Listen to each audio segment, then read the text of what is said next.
നമസ്കാരം. STB വാർത്തകളിലേക്ക് സ്വാഗതം. പ്രധാന വാർത്തകൾ. KSU ജില്ലാ പഠന ക്യാമ്പ് തൃപ്രയാറിൽ സംസ്ഥാന പ്രസിഡന്റ് അഡ്വക്കേറ്റ് VS ജോയ് ഉദ്ഘാടനം ചെയ്തു. തീരദേശ സ്കൂളുകളിൽ ഹിരോഷിമ ദിനം വിവിധ പരിപാടികളോടെ ആഘോഷിച്ചു. തൃപ്രയാർ ശ്രീരാമസ്വാമി ക്ഷേത്രത്തിലെ ഇല്ലം നിറ ഭക്തി നിർഭരമായി.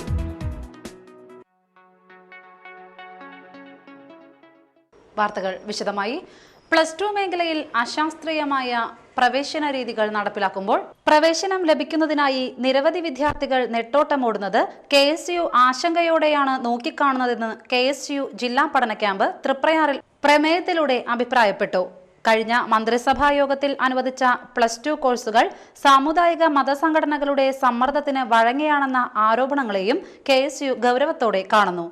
പ്രവേശനത്തിനായി സ്കൂളുകളിൽ കോഴ വാങ്ങിയെന്ന ആരോപണങ്ങൾ പുറത്തുവരുന്ന സാഹചര്യത്തിൽ ഇതേക്കുറിച്ച് സമഗ്ര അന്വേഷണം നടത്തണമെന്നും പ്രമേയത്തിൽ ആവശ്യപ്പെടുന്നു.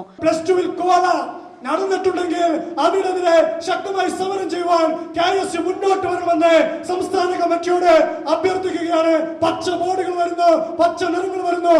നമ്മൾ ഒന്നിനും എതിരല്ല. പക്ഷേ ഇവിടെ മുൻപൊക്കെ ഭാരതം എന്ന് പറയുന്ന നമ്മുടെ മഹത്തരമായിട്ടുള്ള രാജ്യത്തിൽ തക്ഷശിലയും നളന്തയും ചരകനും ശുശ്രൂഷകനും അടക്കമുള്ള ഒട്ടനവധി മഹാപ്രതിഭകൾക്ക് നേതൃത്വം കൊടുത്തിട്ടുള്ള ഭാരതത്തിന്റെ സംസ്കാരത്തിൽ സുകുമാർ അഴീക്കോടിനെ പോലുള്ള ഒട്ടനവധി മഹാപ്രതിഭകൾ PVC സ്ഥാനം അലങ്കരിച്ചിട്ടുള്ള കാലിക്കറ്റ് യൂണിവേഴ്സിറ്റിയിൽ ഇന്ന് നടക്കുന്നത് എന്താണെന്ന് നമ്മൾ ആലോചിക്കേണ്ടതുണ്ട്. ഓൺലൈൻ സംവിധാനം എന്ന് പറഞ്ഞുകൊണ്ട് വിദ്യാർത്ഥികൾ മുഴുവൻ പുറത്തു നിൽക്കേണ്ട അവസ്ഥ വരുന്നു. കേരളവർമ്മ കോളേജിൽ 250 സീറ്റുകളിലേക്ക് മാത്രം അഡ്മിഷൻ നടത്തിക്കൊണ്ട് 550 സീറ്റുകളിലേക്ക് അഡ്മിഷൻ നടത്താതെ ഇവിടുത്തെ വൈസ് ചാൻസലർ മുന്നോട്ട് പോകുമ്പോൾ KSU ശക്തമായിട്ടുള്ള സമരവുമായി മുന്നോട്ട് വരണം. ഓൺലൈനിൽ നടന്നിട്ടുള്ള നമ്മുടെ ഏകജാലക സംവിധാനത്തിൽ നടന്നിട്ടുള്ള തെറ്റുകൾക്കെതിരെ നമ്മൾ മുന്നോട്ട് വരേണ്ടതുണ്ട്. അതുകൊണ്ട് തന്നെ ഈ ക്യാമ്പ് അവസാനിക്കുന്നതിന് മുമ്പ് ശക്തമായിട്ടുള്ള പ്രമേയവുമായി KSUവിന്റെ തൃശൂരിലെ ജില്ലാ കമ്മിറ്റി മുന്നോട്ട് വരും. തൃപ്രയാർ പ്രിയദർശിനി ഹാളിൽ നടത്തിയ KSU ജില്ലാ പഠന ക്യാമ്പ് സംസ്ഥാന പ്രസിഡന്റ് അഡ്വക്കേറ്റ് VS ജോയ് ഉദ്ഘാടനം ചെയ്തു. ആഭ്യന്തര വകുപ്പിൽ കയറിക്കൂടിയിരിക്കുന്ന കാക്കിയിട്ട കോടിയേരി ബാലകൃഷ്ണന്റെ അടിമപ്പണി ചെയ്യുന്ന ചില പോലീസ് ഉദ്യോഗസ്ഥന്മാർ ഇപ്പോഴുമുണ്ട്. ആ അടിമപ്പണി ചെയ്യുന്നവരാണ്. കാക്കിക്കുള്ളിൽ ചെങ്കുപ്പായം ധരിച്ചു വെച്ചിരിക്കുന്ന ചില പോലീസ് ഉദ്യോഗസ്ഥന്മാർ KSU പ്രവർത്തകന്മാരുടെ നേരെ നടത്തിയ ക്രൂരമായ മർദ്ദനത്തിന്റെ ഉത്തരവാദികളെ ശിക്ഷിക്കുമെന്ന ഉറപ്പ് നമുക്ക് ആഭ്യന്തരമന്ത്രി അദ്ദേഹം KSUവിന്റെ സംഭാവനയാണ്. അദ്ദേഹത്തിൽ നിന്ന് നമുക്ക് ലഭിച്ചിരിക്കുകയാണ്. ഒരു കാര്യം നമ്മൾ സൂചിപ്പിക്കാൻ ആഗ്രഹിക്കുന്നു. ഈ പോലീസ് ഉദ്യോഗസ്ഥന്മാർക്കെതിരെ നടപടിയെടുക്കേണ്ടത് KSUവിന്റെ മാത്രം ആവശ്യമല്ല, ജില്ലയിലെ കോൺഗ്രസ് പ്രവർത്തകരുടെ മാത്രം ആവശ്യമല്ല, പോലീസ് വകുപ്പിന്റെ തന്നെ ആവശ്യമാണ്. കാരണം പോലീസ് സേനയ്ക്ക് തന്നെ അപമാനമുണ്ടാക്കിയ ഉദ്യോഗസ്ഥന്മാരാണ് ഈ തൃശൂർ ജില്ലയുടെ മർമ്മപ്രധാനമായ സ്ഥാനത്തിരിക്കുന്നത്. പോലീസ് എന്ന് പറയുന്ന വാക്ക് മഹത്തായ ഒരു പദമാണ്. Politeness, obedience, loyalty, intelligence, courageous, efficiency, 6 മഹത്തായ മാനവിക പദങ്ങളിൽ നിന്ന് ഉരുത്തിരിഞ്ഞു വന്ന പോലീസ് എന്ന പദത്തെ തന്നെ മാനഭംഗം ചെയ്യുന്ന തരത്തിലാണ് തൃശൂർ ജില്ലയിലെ മർമ്മപ്രധാനമായ സ്ഥാനത്തിരിക്കുന്ന പോലീസ് ഉദ്യോഗസ്ഥന്മാർ പ്രവർത്തിച്ചുകൊണ്ടിരിക്കുന്നത്. ജില്ലാ പ്രസിഡന്റ് ശോഭ സുബിൻ അധ്യക്ഷത വഹിച്ചു. Vice president advocate AM Rohit, UDF ജില്ലാ chairman Joseph Chalissery, DCC secretary Jose Vallur, Sunil Anthikad, CN Govindan, Rijin Makkutty, Binoy Sabu, AS Velayudhan, PK Shyamkumar എന്നിവർ സംസാരിച്ചു. തീരദേശ സ്കൂളുകളിൽ ഹിരോഷിമ ദിനം വിവിധ പരിപാടികളോടെ ആഘോഷിച്ചു. പെരിഞ്ഞനം ഗവൺമെന്റ് UP സ്കൂളിൽ സാമൂഹ്യശാസ്ത്രം ക്ലബിന്റെ ആഭിമുഖ്യത്തിൽ യുദ്ധവിരുദ്ധ ഫോട്ടോ പ്രദർശനവും സമാധാന റാലിയും പ്രഭാഷണവും സംഘടിപ്പിച്ചു. പെരിഞ്ഞനം ഗ്രാമപഞ്ചായത്ത് പ്രസിഡന്റ് വൃന്ദ പ്രേംദാസ് ഉദ്ഘാടനം ചെയ്തു. യുദ്ധവും സമാധാനവും എന്ന വിഷയത്തിൽ KM ബേബി പ്രഭാഷണം നടത്തി. പ്രധാനാധ്യാപിക VS Deepa, PTA president Girija Raju എന്നിവർ സംസാരിച്ചു. വാർന്നുപോയി മാംസം അടർന്നുപോയി മരിക്കുന്ന ഒരവസ്ഥ ഹിരോഷിമയിലുണ്ടായി. അവിടെയും തീർന്നില്ല. കാരണം ആറ്റം ബോംബ് ആ പ്രദേശത്ത് പെട്ടെന്നുള്ള മരണം മാത്രമല്ല ഉണ്ടാക്കുന്നത്. അതിനുശേഷം വർഷങ്ങളായിട്ട് ഇപ്പോ 70 വർഷമാവുന്നു. ഈ 70 വർഷങ്ങളായിട്ടും ആളുകൾ മരിച്ചുകൊണ്ടിരിക്കുന്നു. 1,40,000 ആളുകള് ഇതോടെ മരിച്ചു കഴിഞ്ഞിരിക്കുന്നു.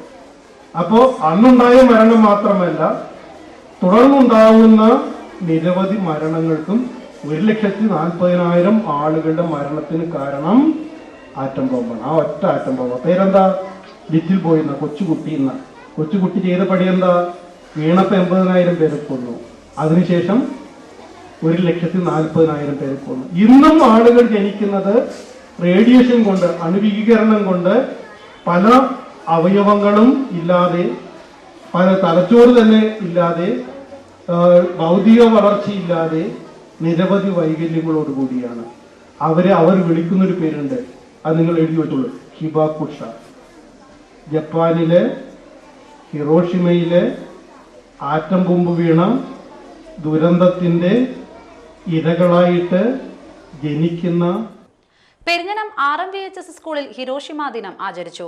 ഇതോടനുബന്ധിച്ച് യുദ്ധവിരുദ്ധ സന്ദേശം ഉൾക്കൊള്ളുന്ന പ്ലക്കാർഡുകൾ പ്രദർശിപ്പിച്ചുകൊണ്ട് റാലി നടത്തി. പ്രധാനാധ്യാപകൻ KR Ramanathan, PTA vice president PR Jayapalan, അധ്യാപകരായ ബൈജു, ബീബ, മഞ്ജു, ഗിരീഷ് എന്നിവർ സംസാരിച്ചു.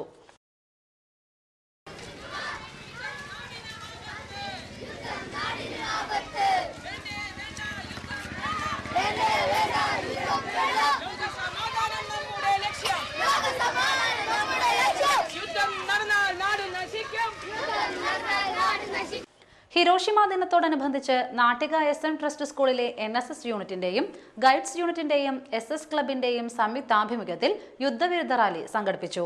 School principal V Sreedevi rally flag off ചെയ്തു.